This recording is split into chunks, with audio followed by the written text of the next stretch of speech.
Ito naman sa R6 ng tropa, putik.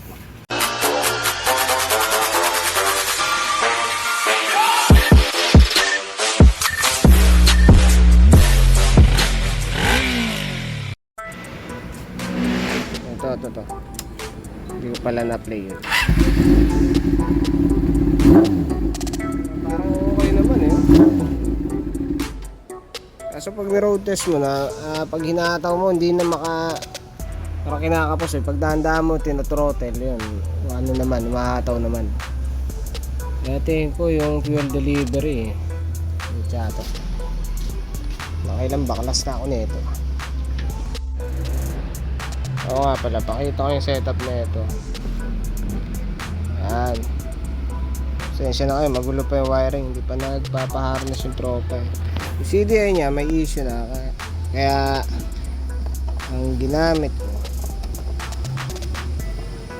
lumang CDI niya nandiyan na. Pero, ay nandiyan pa. Pero ang ginamit ko, ito na. Yung CDI na to.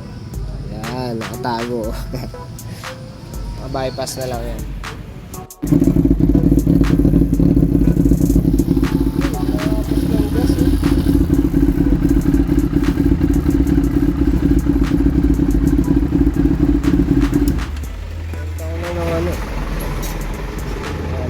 Tama.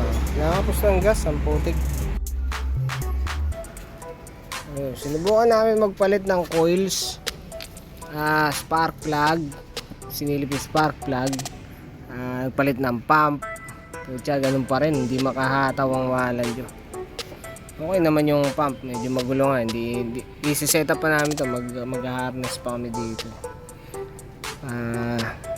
Kaya medyo magulo pa tong setup na ito.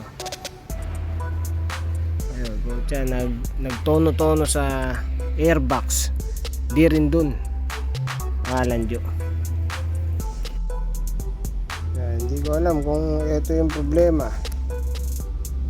Benta ko na lang ng genuine. May nakuha ko genuine na Honda.